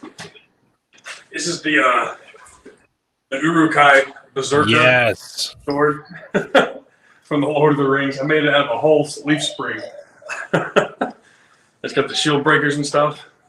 Yeah, so you take out that barrel with it. Oh yeah, I've been smashing all kinds of shit with it. That's why I kept it. And you made that before you had the power. Yeah. Hey, I will sit here and watch you show off your pieces all fucking day. Okay? Yeah, same. That's fucking cool as shit. Oh. I want to make a sword. Do it, man. I don't have the right shit. I have a single burner forge. Okay. I have a 2-burner forge. I've seen people make. How do you get the whole thing hot enough to quench right? So, depending on how wide your forge is, either you can open it, if you have the back end where you can open it up, like, this forge that I built, it's just, the back is just fire bricks. So I can open it up. You could, if it's a thinner blade, you can put a piece of square tubing in here and then insert it into the square tubing and work it back and forth till it gets the right temperature. Or if it's wide enough, you can just put your whole sword in there and work it back and forth. Okay. That's what I figured. As far as forging goes, you don't want to heat the whole thing up. Well, no, I know that.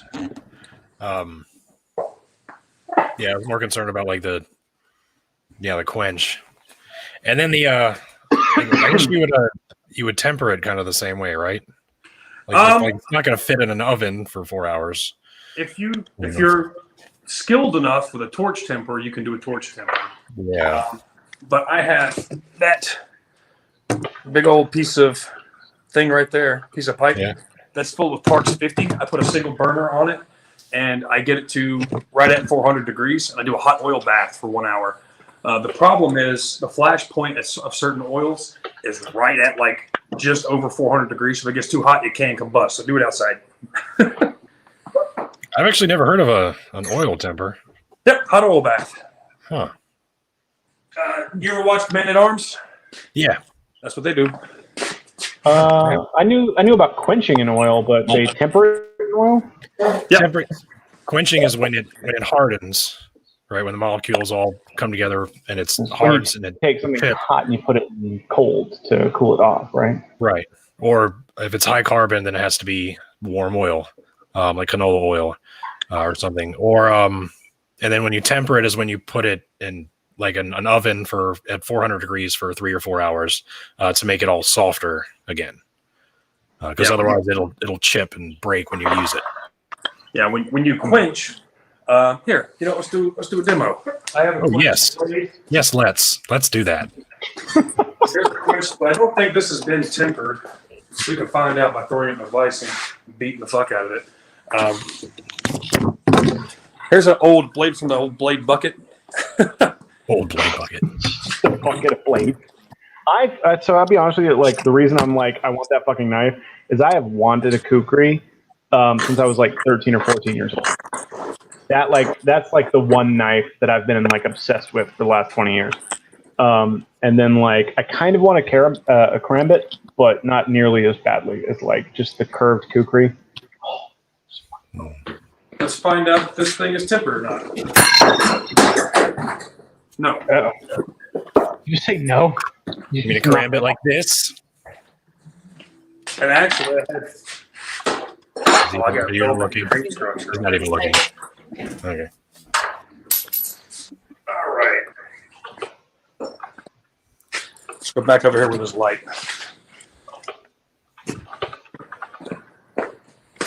So when you quench, you're taking all of that grain structure in your steel, and you're solidifying it. Most people normalize before they do, and that reduces the size of your grain structure inside your steel. And ideally, what you want to find is this. Well, let me point it to the camera. It looks like gray velvet, right? Yeah. It doesn't look coarse. It looks really smooth. So I had a good grain structure. I just didn't temper. So when you temper, it becomes really, really brittle. It over-hardens. Or sorry, when you quench, it over-hardens. Tempering takes some of that hardness out, so it's not brittle. That's basically it. Yeah. Fair enough. Yeah, that's where I'm like, if you wanted to join our Discord server and hit Ricky up with advice when he's doing his stuff. Just have a resource nearby. Teach me your ways. Yeah, that's really hard. Nice. Yeah, that's what they don't show you in Forged in Fire is the like normalizing cycles, which is during the forging process the grain becomes inconsistent through the blade, so you heat it up and let it cool off naturally, and do that like 3 times, and that makes the metallurgy or the grain structure consistent through the whole blade before you do the quench. And then the normalizing again is 4 hours in an oven usually, so you don't see those on shows because they take forever, obviously. Yep. So they always do the quench, and then they're like, hey, then they put a handle on it. That's all you see on the shows. But there's a lot more that happens. That's really boring.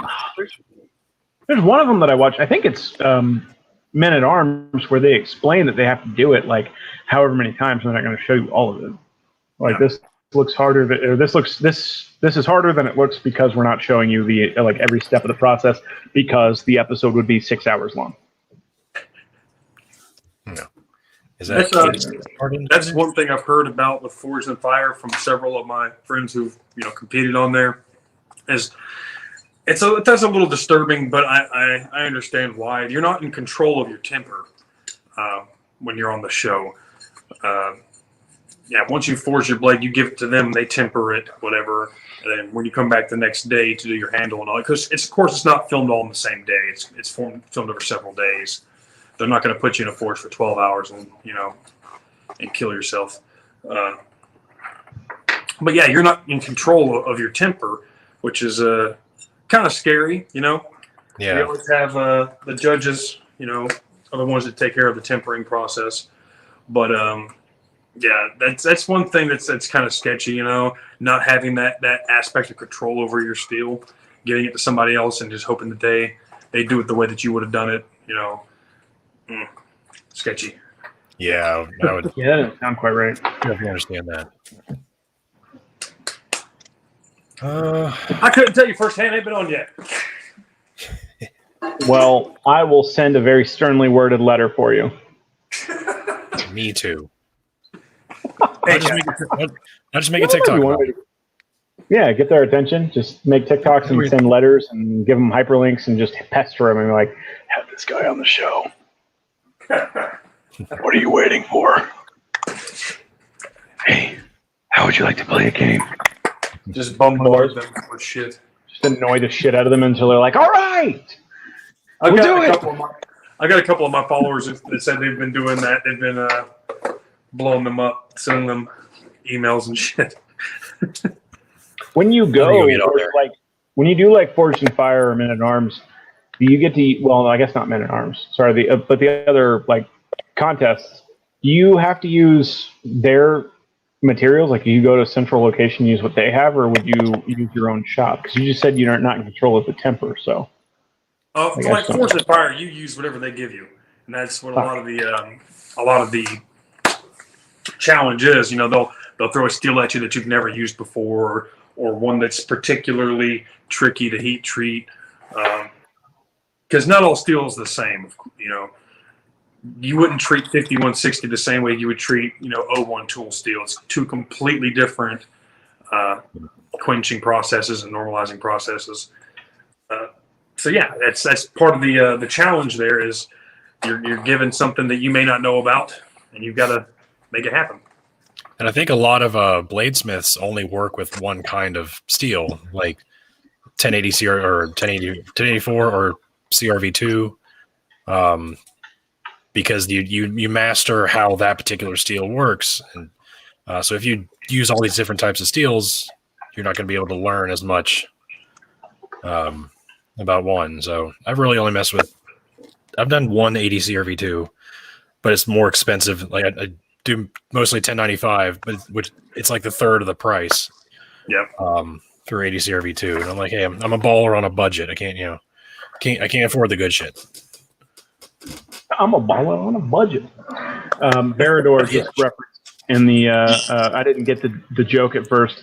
They said that they wondered if they or another show would take on Kratos' axe from Boy of War. And I was like, did you mean God? And then they said it again, and I'm like, oh, because he calls fucking Atreyu boy. Man at Arms made the Leviathan axe. Uh-oh, we just lost. Oops. Oh no, come back to us. We'll check on him. But yeah, no, Man at Arms Reforged made the Leviathan axe from God of War 2. Or, sorry, 4. Yeah, I feel like they also made Kratos' Chaos Blades or Blades Chaos? Chaos Blades, thank you. I think they did. I was like, holy shit, what were they called? Have you seen the video of Kratos' voice actor doing dad jokes? Oh my god, no. That sounds amazing. And they're dubbed over like him playing, so it looks like it's like boy. Like it just tells dad jokes. What I did see, so I think it's in Ghost of Sparta.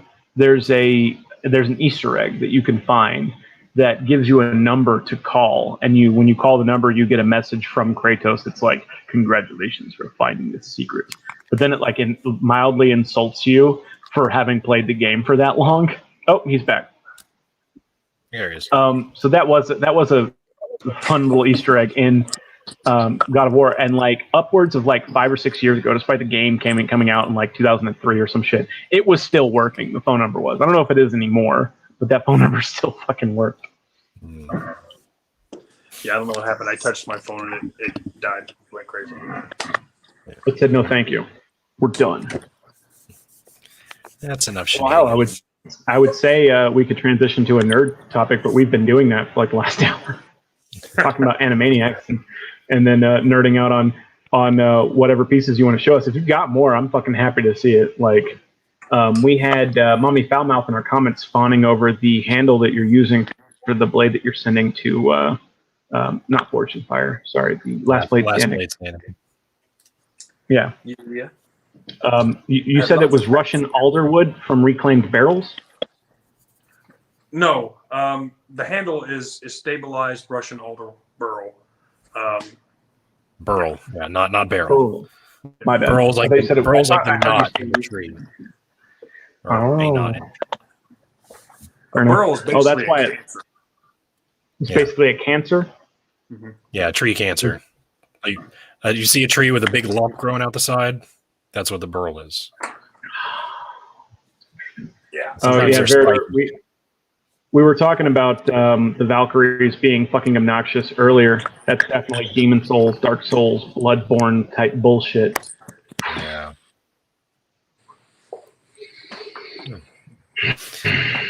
I'm still angry about that. Do what? What was that? I just say I don't know anything about it. All right. I don't know. All right. Worth playing at least once, I think. It's fucking great. Oh yeah, it's a really good one. But the after credit scene Thor just kicks down Kratos' door and stands there with lightning flashing behind him, just menacingly, and you're like, Oh shit. okay. So it's gonna be like a sequel or something. I guess he fights Thor. He's going, Yeah. yeah, that's probably because. So, well, fuck. Spoiler alerts. Are you ever going to play this game?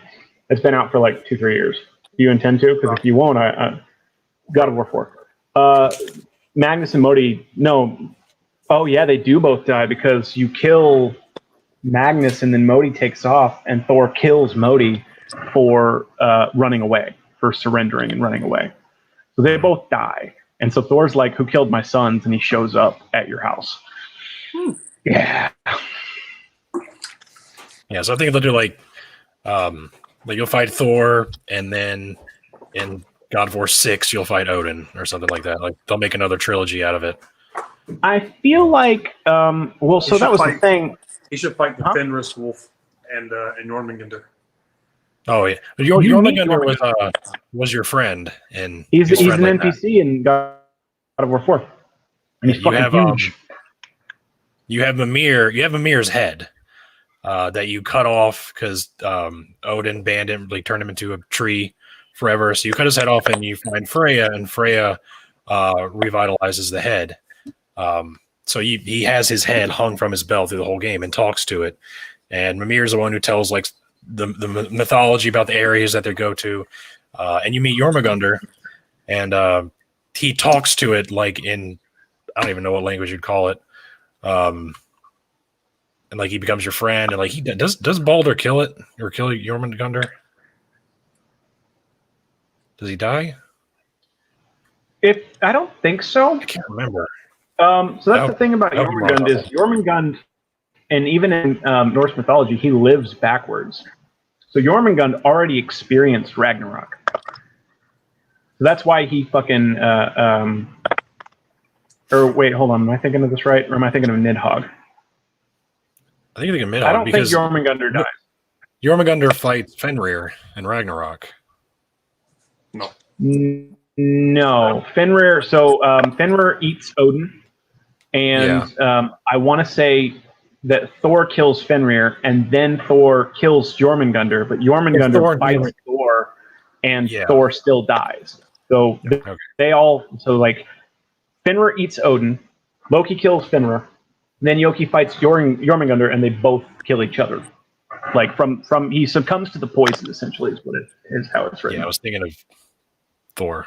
But I'm trying to. I feel like Jormungandr lives backwards. I feel like he's already experienced Ragnarok, and like his timeline is reversed in the way that they write him. It's either him or Nidhogg that lives backwards, and I don't brain. I'm not braining today. I can't remember. One of the two. It's either Nidhogg or Jormungandr experiences life backwards, and so has already experienced Ragnarok. There's like something about after Ragnarok, he doesn't die. He gets sent like backwards in time. Oh, okay. It's weird. There's a lot of weird shit in Norse mythology. Fuck. The oceans of Midgard are Ymir's blood. That's a fun tidbit. Yep. Oh. And the sand is his teeth.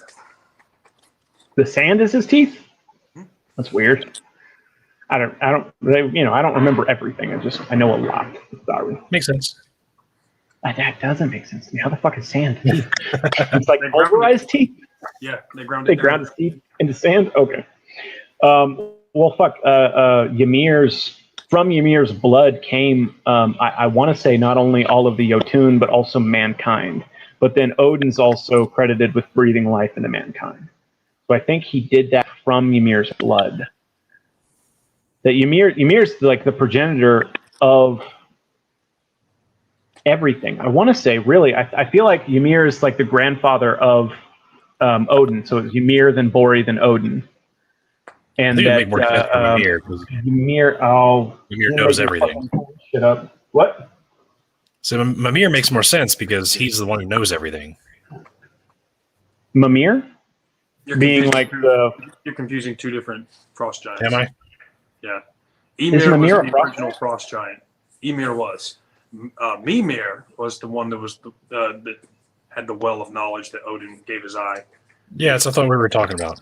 Okay, my bad. No, we're talking about the father of all frost giants. So I always say Ymir, which is wrong. It is Ymir, but I can't fucking help it because I've said it wrong my entire goddamn life. We're talking about this guy.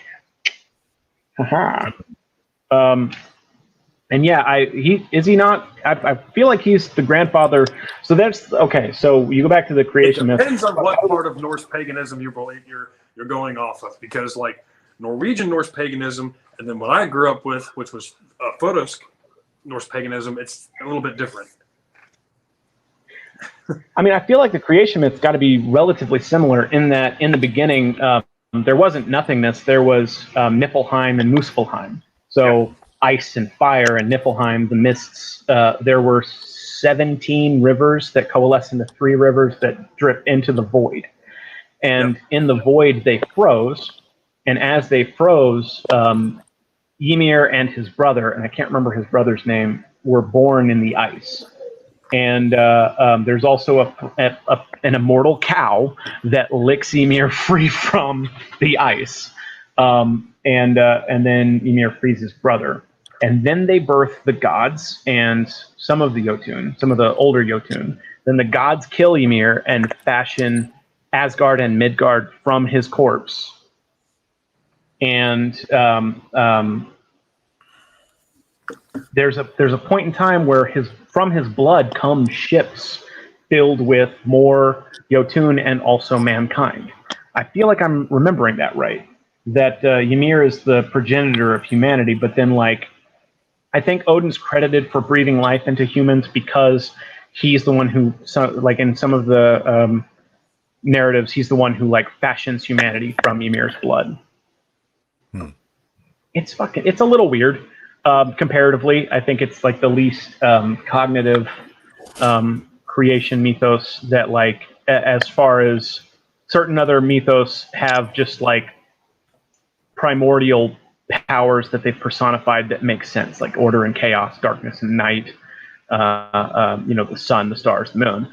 Whereas Norse mythology has this immortal cow and then a giant made of ice that the world is fashioned from. Not to say that there's anything wrong with that. It's more creative, really. All right, I'm about ready to wrap this up. How y'all feeling? I feel pretty good about today. I think it was pretty interesting. We try to cut it off at the 2-hour mark because I'm ready for bed about that time. Was sleepy? I'm kidding.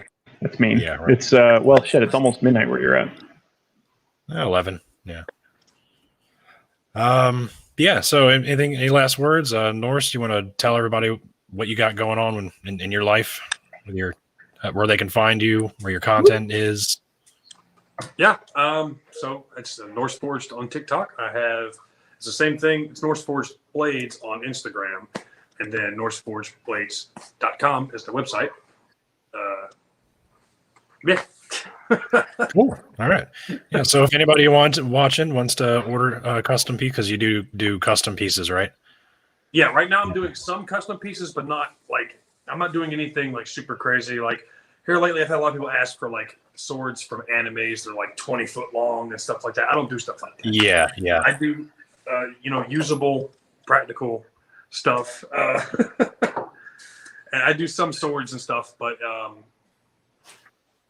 nothing too crazy right now. But chef knives, EDC knives, stuff like that, bushcraft blades. I'm doing all that kind of custom orders right now. Cool. All right.